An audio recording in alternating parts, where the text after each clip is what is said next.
need your money, you can pay me in respect. Cause once I do it big, what's to follow? It's a check.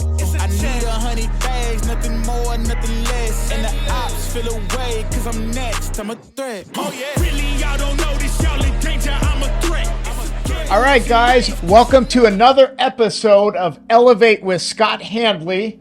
And today, I have a very special guest. You may have seen him on social media, seen him in the real estate game. I have Rudy the Realtor, Rudy Herrera with me. Thanks for jumping on the podcast, Rudy. Appreciate it, man. Yeah, it's a pleasure to have you, I'm glad that we get to have a conversation here. And now we've been rocking about coming up on a year together now in real estate. So let's talk about that. Yeah, I mean, it's been a fun journey so far. I've learned a lot being here. It's made me definitely more comfortable in being a realtor. And I'm enjoying it. I'm having fun.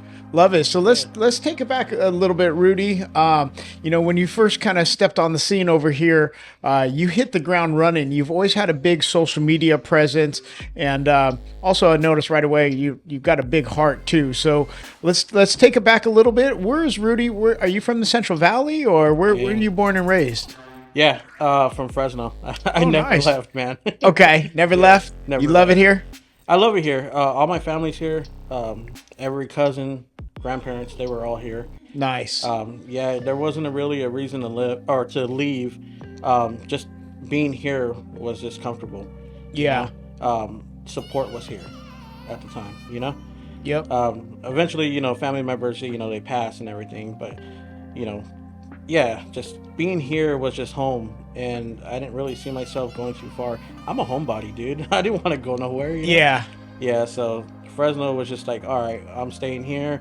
I know where I'm going, which eventually helped me out into the real estate world because I know this whole area like the back of my hand. 100%. Yeah, you tell me an address in the street and I know where I'm going. Exactly, yeah. Now, I've seen that carry over to your real estate business. So what was your first job then here in Fresno? Man, I worked at millionaires. Really? Okay, so millionaires is a pizzeria around here. Yeah. I would say I think millionaires is one of the bombest, if not the best pizza in town. What do you think? I still love it. Yeah? Oh, nice. Okay. Yeah.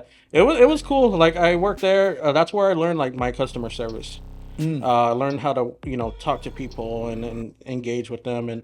And obviously, when you're going out and you're trusting people to make your food, yeah, I make them feel comfortable, That's awesome. Yeah, and so that was the first job for sure, like right after high school. I didn't do anything in high school. Like, I made sure I just, like, concentrated on my, studies and the relationships with the friends and all that stuff. And then after high school, like, grandmother at the time, because I was living with her, she was like, it's time to go to work. Oh, wow. Okay. Yeah. So you kind of from a pedigree of hard workers then. Yeah, it was, so for us, it was like, it's time to go to work, and college wasn't even a discussion at all. Really? So, yeah, it wasn't a discussion at all. It was just like, hey, go out there and start making some money, because that's how the world works. Mm-hmm. So we're going to be wasting time if you go to college, because I didn't really know what I wanted to do. So it's like, go to work. Right. Yeah, so that's what I did. I went to work. And some people will say that, could be the way to go versus traditional education. You've obviously, carved your way, but also you have a very high work ethic. I've noticed that right away. You carry two positions. You want to share, you're a full-time airline mechanic as well. Yeah. So I'm an aircraft mechanic by day, realtor by night, but it's not really. It's like I still do full-time realtor. Yeah. So like later on in my years, like a little bit late 20s, I decided to go to college because I knew what I wanted to do at that point. Okay. I worked a bunch of odd-end jobs, warehouse, and a lot of warehouse jobs. Mm-hmm. And those don't ever have a promise date or anything like that. You're just kind of a number, a name and a number. Right. It doesn't mean anything to the bigger higher-ups. Sure. So eventually I was let go, and I already had my son. He was already born. And so I really didn't want to let the family down. So I decided to go to SJVC. That's a local college here in Fresno. Yep. And they had an aviation program. I love airplanes. Everything about airplanes I love. I remember being a kid, my dad took me back in the day where you go to the Fresno airport and towards like Clovis Avenue and McKinley, they used to have like a parking area where you could watch planes land. Okay. And we used to just watch planes land. It always amazed me on like how these things are so massive and they would just float in the sky, Right. you know? So when I got into doing that, I was just like, oh, this is perfect. I get to find out what's the magic behind these things, you know? Yeah. And you start learning the physics behind it, the engineering behind it, and all that stuff. And I was super hooked at that point.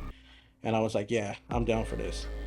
And and then also they kind of got me too. They're like, oh, you're gonna make so much money doing this. I'm like, yeah, oh, I'm down. You Yeah. know? So you found a passion and also, Yeah. there's financial rewards with it. Yeah. Until I graduated. Okay. First job out of aviation school, I was only making $11 an hour. Wow. It wasn't anything. Right. You're like, I could put in all this work to come out for this. And I was working on Gulfstreams. I was working on $1 million jets, Yeah. for billionaires. Was this here locally? It was in Madera. Okay. There's a private airport in Madera. I heard that. Yeah. And there's And a hangar too, right? And there's a shop there that only caters to the rich. Yep. Which that gave me a little bit of insight on how millionaires and billionaires, how they act, how they think, what they need, what they want, It gave you proximity. Yeah. Love it. And I seen the lifestyle. So that kind of triggered something within me too. I was just like, ooh, I want that. There's more. There's more. Yeah, so kept working, kept doing my thing. Opportunity came up. I went to Fresno Airport to go work for an airline. So now I'm working for the airline. I still remember everything that I learned from the other one. The airline's paying a lot more money. That's why I went. But it was overnight. It was weekends. It was holidays. I missed out on everything. So it was a sacrifice. Yeah. I missed out on everything. And then a buddy of mine who happens to be at this brokerage now, Pat, was working with me at the time. He's like, hey, I got this job. It's in Lemoore Naval Base. They're paying double than what we make here. And you get your weekends off. And you get to like have time with your family and all this stuff, holidays off and everything. So I was like, dude, I'm down. Let's go. So we both went together. That's awesome. I didn't know that story. Okay. Yeah, we went together and we started out there in 2016.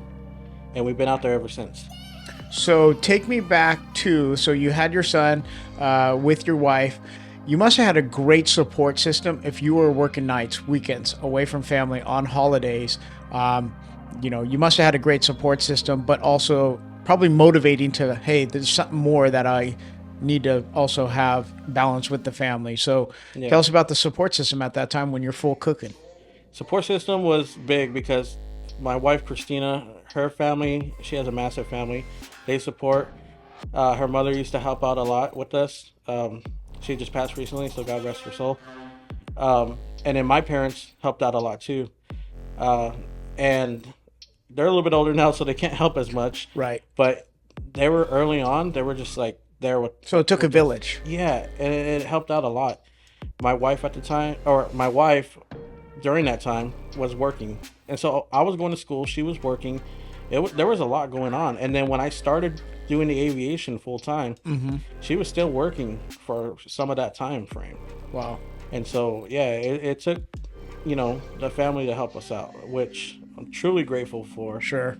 I try my best to be there for my family, And it shows, to this day, you could just tell your why is your family. Oh yeah, 100%. 100%. And it glows on social media, everything else. So I love to hear that. Yeah, and that's exactly what drives me. And I remember when I was coming out of aviation school, brand new A&P, which is airframe power plant mechanic, brand new A&P, we're $11 an hour, but watching the billionaires come into the jets that I just got done fixing. Yeah. And they're going off to vacation spots and business trips and whatnot, and I'm just like, man, I gotta get us there. And so I feel like now more than ever in this current time, being in real estate, being surrounded by people like you and a bunch of other my peers, that I'm on that track now. Love it. Yeah. Love it. You gain proximity and also have that mindset together. So let me ask you a question. If there was a G4, G5 in the air and they're having some malfunctions, does that fall on Rudy's lap there? Depending. Really? Wow. Depending. So you're that involved in the mechanics of it. Oh yeah. I mean, even right now, people's lives, billionaires' lives are in your hand. Yeah. Yeah, and till this day, I still take that job 100% serious. I see that. Yep. Yeah, because of that reason, right? Being in that aviation school, they do drill it in your head. Like, if the jet goes down, you're taking account for every single soul that gets lost. And so you could get prosecuted, you could do this and that. So that already stuck in my head. One, I don't want to go to jail. And then two, I don't want to be the reason that somebody dies. Yeah. I don't want to be the reason that somebody's family is torn apart, you know? So I've always taken it serious. From engine installs, wing installs, landing gear installs, no matter what it is, I made sure everything was done to the T. Love it. Yeah. And I would like to know more about that, because I love the fact that probably, I'm sure you have a very specific checklist that you have to go through each and every time just to make sure that airplane, hits the runway. I know pilots have to go through a checklist each and every time. And that's where I feel in business that a lot of people don't go through those things. And that, probably has carried over why you're so successful, is because, we have checklists that we need to do before we get to places. We need to role play. We need to practice. We need to script. We need to follow up, follow through. So that's, amazing experience that you have that carries over. And also the passion that you have knowing other people's lives are in your hands. That's pretty awesome. More than ever, even now, because now that I work on military aircraft, right? Mm-hmm. Those pilots that go in those seats, sometimes we have two or one, right? They're going out to do a mission, and they leave and they go on the boat and they do all that stuff. Working for the Navy, you deal with these military aircraft. F-18 fighter jets. The F-35s are there. I haven't touched those yet, but those are awesome. Those are coming down the line. But right now, F-18s, we're getting them from every squadron that's on the West Coast. And they all come with different troubles, different things. Like, we're taking apart wings, we're taking apart everything on this jet, right? Like, taking it down to bare bones and then putting it back to factory standards. Wow. And then those are going out and they're slamming on the runway, they're slamming on the decks of the ship. They're making sure the tail hooks work, and they're grabbing that cable, making sure those seats are gonna eject in case they have to ditch the aircraft, like all that stuff is something that we all, as a collective in that building over there, that we all do, and we take it very, very serious. And so that kind of bled over into the real estate world, right? Where any little thing, any contract that we get into, any showings or anything like that, it's very serious to me, and it has to be handled with delicate and just precision and everything, it's just the way I'm built now, Right. Yeah. Right. And that's why you're so successful in real estate so far, and, everything that you're doing. It's just because, you've carried over those skills, and it's, paying off handsomely, and love to see that. How about social media? Let's talk about that a little bit. You have a very heavy presence on social media. You're very consistent with it and generating a lot of business off it. Yeah. So social media came from my past businesses that I had. So being in aviation, I met a couple people. Shout out to one of my good buddies, Ernesto. He always shout out to Ernesto. 10X. Good guy, dude. Yeah. And he's always told me to chase my dreams. This guy introduced me to Grant Cardone, a couple other people that fall into that, Alex Ramosi, all that stuff. And then so he kind of put me on game where it came down to hey man, if you're gonna do something that you like, do it on the side, develop a side hustle. When it gets big enough, do it full time. Yep. I never really got the permission to do that before. It was always just go to work. W2. Right. And he almost gave me the permission to be hey, it's cool that you do this on the side. You can make more money, doing this and then doing your W2 and then put it together. Now you got two incomes, so do what you like. And so I started a few businesses, and in order to get them going, I had to do social media. So I just doubled down. How are the pros doing it? How are they pushing this out? I studied a lot of people. I was doing a little bit of the fashion world where I was doing t-shirts, creating a clothing brand, all that kind of stuff. The clothing brand got to the point where I was already talking with the people of Zoomies, and I was putting my brand into Zoomies. And really? Then I pulled back. Okay. Why is that? I got scared. Ooh. I was a single... Doesn't seem like you. Yeah. It got big fast. And so I was kind of by myself on this. I had partners, and then they kind of like eventually went off on their own, and so it was just me. I was printing the shirts on my own. I was doing the online orders on my own. I was doing the social media on my own. I was doing one man show. So when Zoomies was like, "Hey, we're down to take you. You just got to produce more than what you're doing now," I'm just like, yeah, I don't know if I was ready for that. Was it you didn't have the ability to delegate? You didn't have adequate help? Were you scared of scaling? What do you think it was? So what it was is I didn't really learn how to delegate the work just yet. I felt like I had to do everything myself, and because of that, that's what put that limit on me. Gotcha. Do Yeah. you feel like no one could do the job the way you do it? Yeah. You know, it's hard. Yeah. Yeah, because I had the certain eye, the certain feel for like how a shirt should come out, the quality of it. Everything had to be perfect, right? So the creative side, the artistry side in you yeah, too. yeah. And because I was doing everything, I felt like nobody could match the level. You know, I was my worst enemy when it came to that. Well, yeah, I can completely identify with that myself too. I've had a hard time delegating. Even they're like my assistants. I'm they're like, no, you Scott, that's what you have an assistant for, because we're so used to like doing things and being self-sufficient, doing on our own. A good mentor told me, hey, Scott, 70% rule. If they could do 70% of what you could do, it's good enough, and move forward on it and get to the next task. Delegate it, move on. And that's how you scale, and that's how you move up. So when he did tell me that, I'm like, okay, cool. Because, in my mindset, I'm looking for that 98 or 99%. And then it leads to expectation, and then it also leads to disappointment. So then I'm like, no, I shouldn't have the bar raised that high, because you're looking for someone exactly like you. But if it's good enough, proceed with it and move forward. So I've struggled with that, and that's like you said, we're our own worst enemy sometimes, and we see that in sales and being an entrepreneur as well. Is sometimes we have what I call mental incarceration. Is we feel we're very limited and have a scarcity mindset. But that's one thing you've been kind of hammering down on this podcast, is having an abundant mindset, getting proximity around the right people of billionaires, studying people out there doing it like Grant Cardone and, Alex Hormozi and, Ernesto. I know he's been in those private masterminds, and it's just good to get yourself proximity, because at the end of the day, you are the sum of the 5 people that you spend the most time with. And, you just got to have yourself around the right people. And it sounds like by you putting yourself in that environment, it's helped your mindset, but also has helped your business and your personal development as well. 100%, yeah. And learning from those examples that you just listed, that's what helped me. So I don't no longer have those issues. So like if I need to delegate work, that's fine. It's almost easier to do that now, right? Yeah. I've learned to kind of let go a little bit. Not lose control, but let go just a little bit. Nuggets. I still have control, but now I have trust, right? Mm-hmm.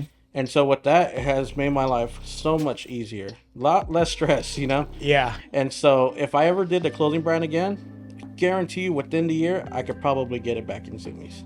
Guarantee you. Because the brand is still actually pretty popular. I'm just not producing. I see. And the site is down. But I still get messages all the time. Are you Yeah. selling this? Are you selling that? When's this dropping? Like, sorry, we're not doing it anymore. Yeah. So it's cool. Like, it's going to be a part of me. Eventually, I would like to pass it down to somebody, maybe like a younger cousin or something who is more into the fashion world. My mind's somewhere else now. I Right. felt like that was a good stepping stone, because we have stepping stones in life. Mm-hmm. And every business that I started that was a stepping stone to where I'm at now. Real estate is awesome, but I know it's still another stepping stone to something else. Sure. Because I am going to get to that point where how I seen all those billionaires get on that jet and fly away.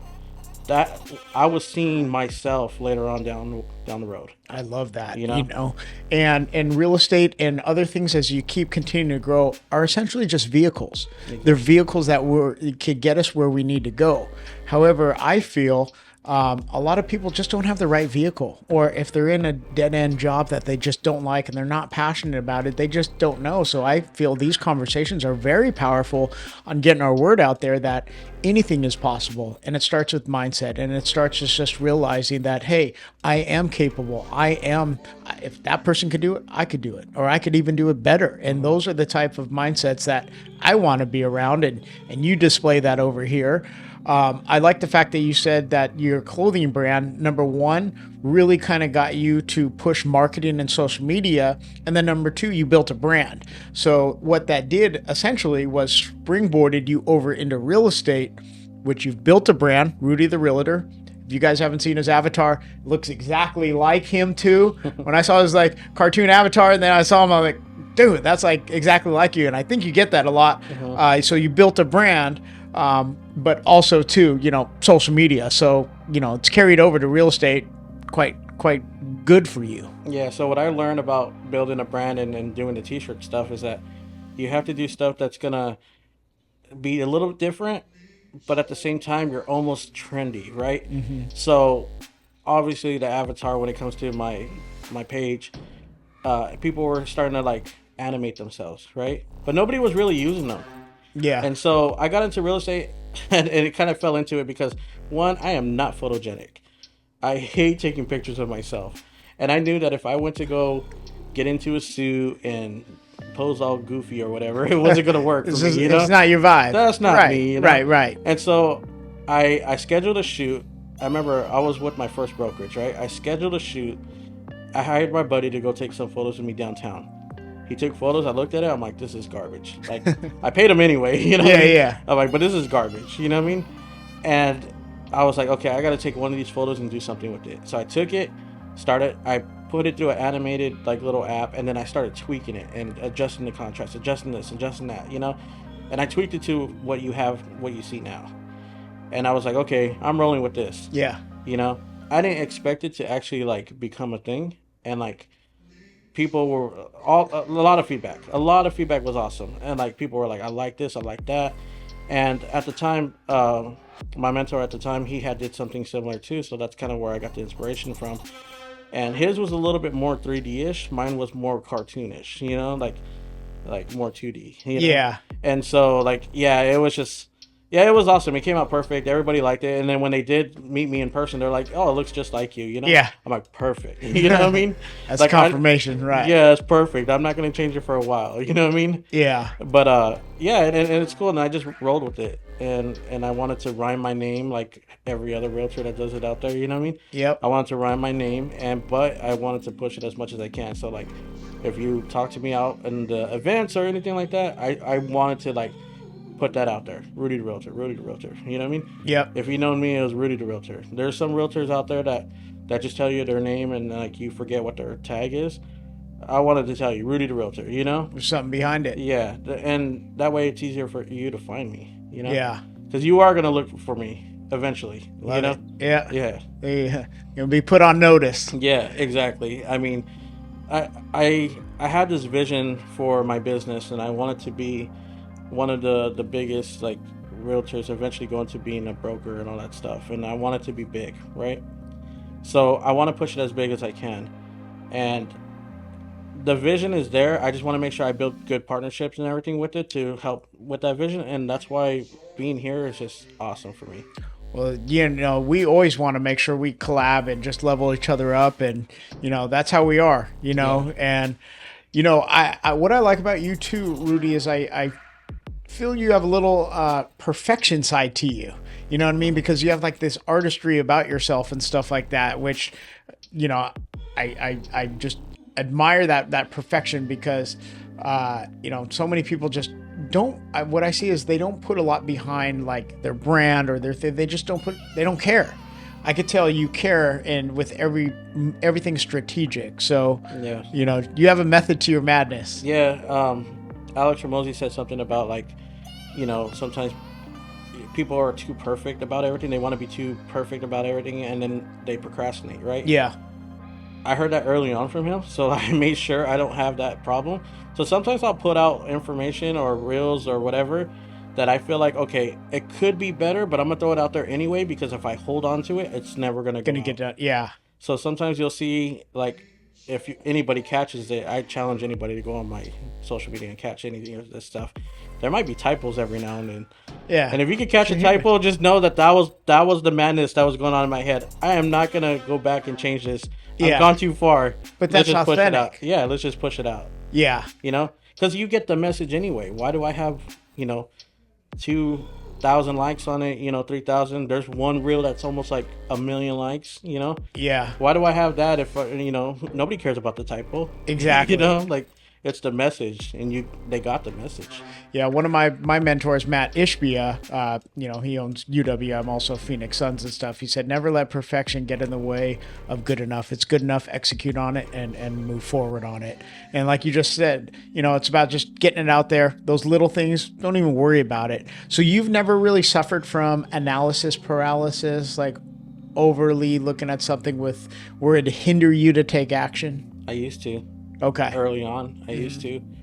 But like I said, like Alex Hormozy was one of the people, and I keep referencing him because I listen to that dude every day. Oh, it's nuggets daily. I consumed all of his content, for a year straight. And I was just like, even all his past stuff. Like, I caught up on everything, you know? Okay, yeah. And so, because of that, I really took it in. I really, did something with it.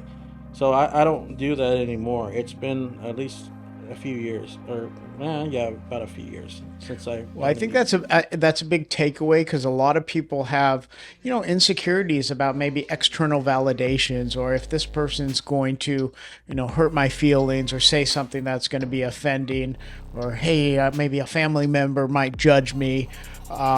So let's talk on that a little bit. Now, do you feel that there's anything that has held you back at all? Are there any insecurities that you have from? Oh yeah. From posting vulnerability wise? Well, posting anything that has me in it, right? Because like I said before, photogenic. I'm not photogenic. That is not me. So it's like. Is that your humble side? No, it's just that I never been comfortable in my own skin. So that's just something I've dealt with ever since I can remember from a kid. So because of that, I'm starting to like switch gears, and it's taking me to my late 30s to kind of understand that, Never too late, right? Yeah, but it's getting better. It's getting better because now I'm starting to address like some of the issues that I've always had with myself, And so now it's starting to show up in my business, right? Right. So I am getting a little bit more comfortable with the camera. I'm getting a little bit comfortable with everything else. Like, I would have never agreed to come to this podcast if I was really that scared of being in front of a camera, Yeah. Yeah. Well, I can appreciate you actually sharing that with me, Rudy. It really doesn't show, because you're very authentic. That's one thing that everyone knows around you. You get Rudy. He's very authentic. He's not faking the funk, or he's not trying to be someone he's not. So thank you for sharing that, because you've always been very, very authentic. Maybe speak on that. Where does that come from? Just something I was always taught.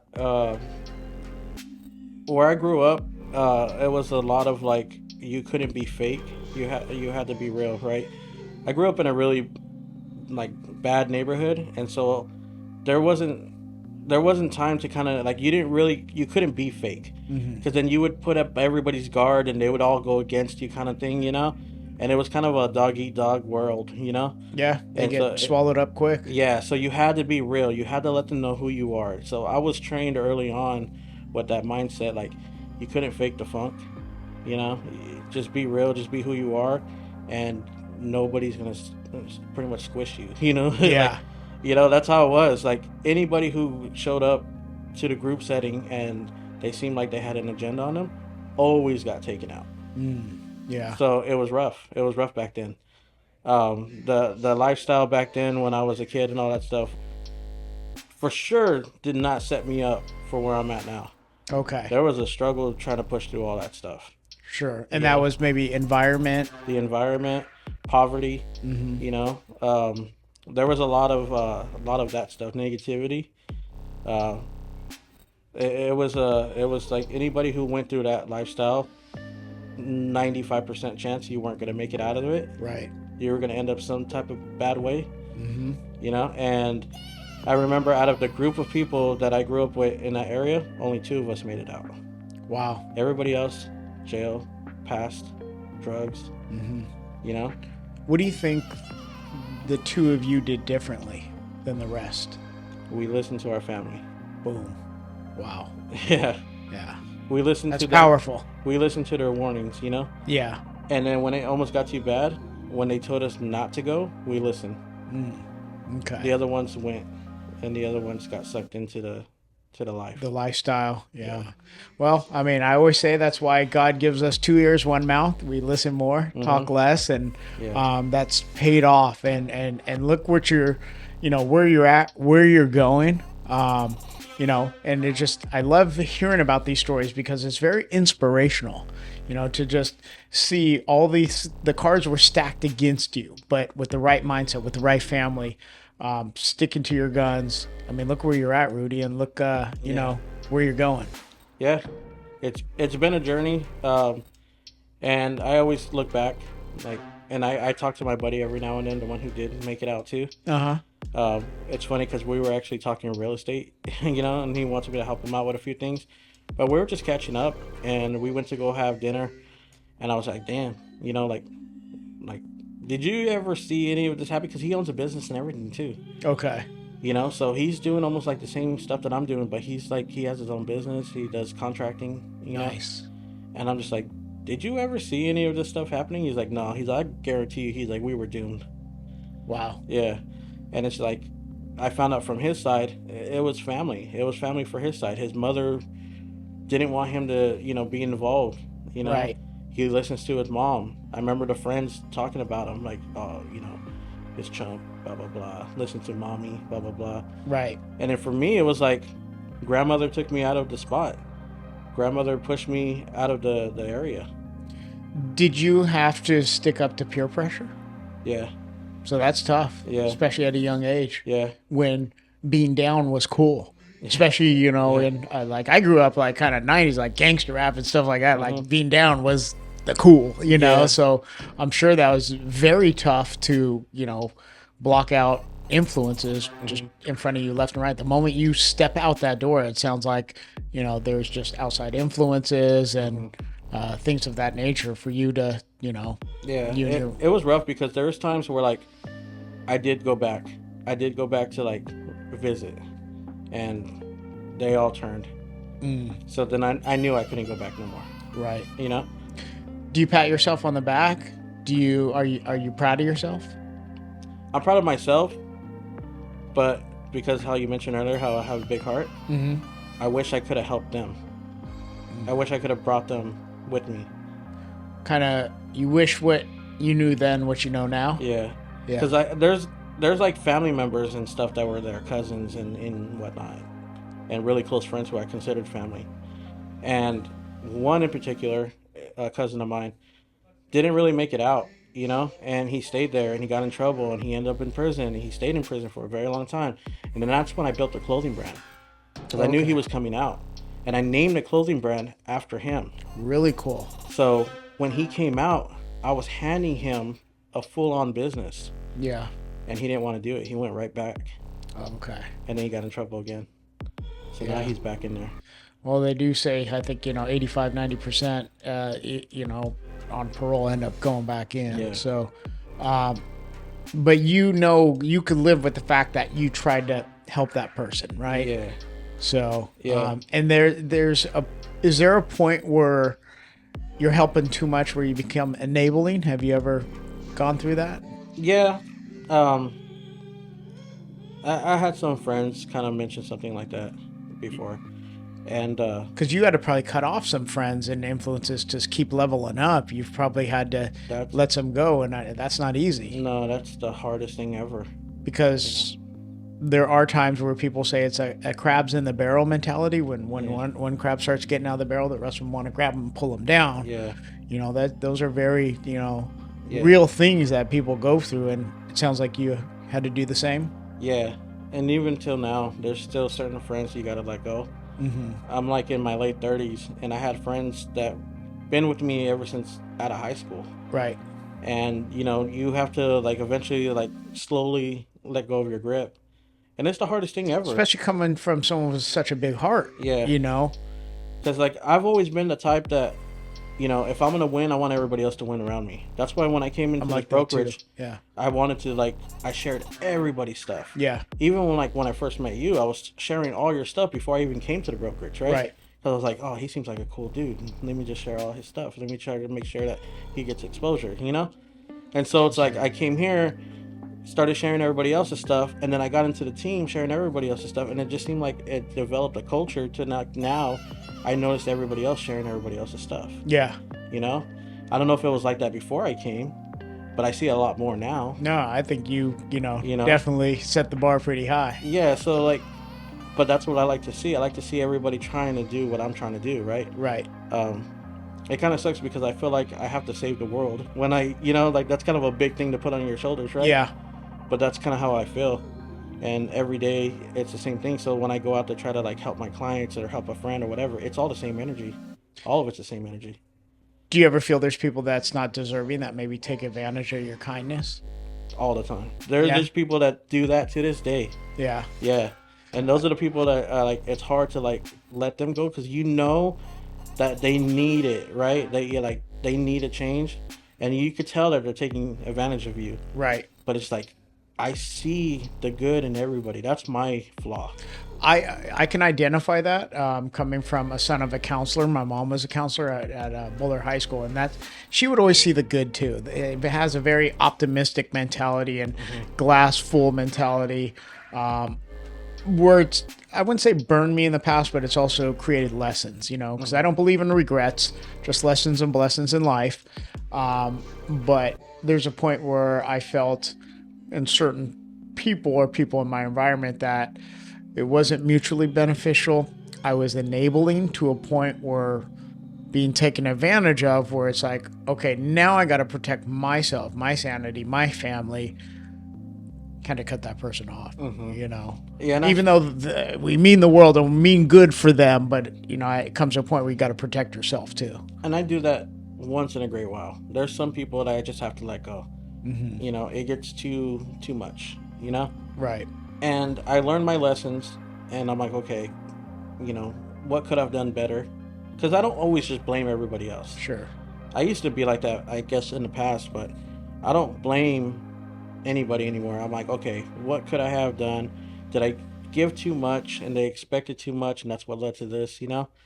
And so I kind of go through everything, right? I kind of like just overanalyze everything. Well, it's good. You know, it's part of, you know, self-assessment, being self-aware. Yeah. That's a beautiful mindset to have. A lot of people only just look at it from one side of the lens. Yeah. And so with that being said, I mean, it just kind of led me to where I'm at now. Like, I'm still here to root for everybody. I still want to help everybody. I'm just, I guess you would say, a little bit more selective now. Gotcha. You know, I still have a big heart. I'll still give you advice. I'll still give you the pathway, but I don't think I'm going to hold you by your hand anymore. Right. You know, you would have to be really special for me to do that. Or it's got to feel reciprocated. Exactly. Right. Yeah. Wow. Now, Rudy, I just want to say, you know, thank you. You've just dropped, you know, plenty of nuggets today. As we begin to wrap up, you know, I always like to ask people, for you, is it about the destination, or is it about the journey, or is it about both? I would say a little bit of both, because even though I'm very eager to get to the destination, right? The journey has been a lot of lessons. I love learning, right? It's something that I've grown to really care about. So even though I could see my future and I'm just like, oh, I'm so close, you know? Yeah. I love everything that's going on right now. I love the challenges. Even the setbacks, the heartbreaks, yeah, the tough markets. Yeah. But yeah, even the tough markets, I mean, even to me, it's not that tough. Rudy's like, this is light work compared to what I've been working on out here. It's not that tough. I mean, yeah, I think I've been through too much to go through this market. And even though there's like minor setbacks and this and that, new rules, you know, all this kind of stuff. Yeah. It doesn't faze me. Love it. Yeah, we'll work around it.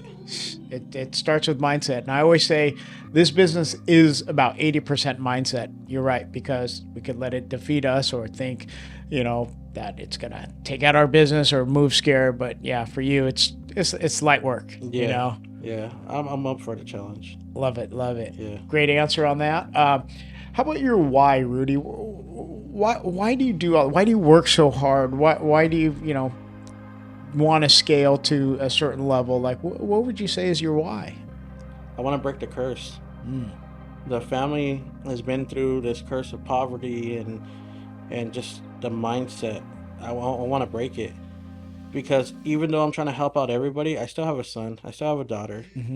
You know, they understand. You know, I want to change their world because if I could show them, and my son's learning, he's seeing stuff now. I could already tell he's starting to have that different mindset. I didn't have that mindset when he was a kid or when I was a kid. When I was his age, he's turning 15 actually this weekend. So I didn't have that mindset. My mindset at 15 was just how to survive, right? How to like not get arrested, how to not get in trouble or get caught getting in trouble, you know? Right. Him, he's like how to do deals, how to do this, how to store money, how to like plan for the future. Not trying to survive, but thrive. Yeah. Love it. He sees like 10 years down the road where back then I saw just only a day, you know? I've seen hours down the road. That's it. I think that's extremely powerful, Rudy, that you want to be that difference in your family's tree to change the trajectory of your family.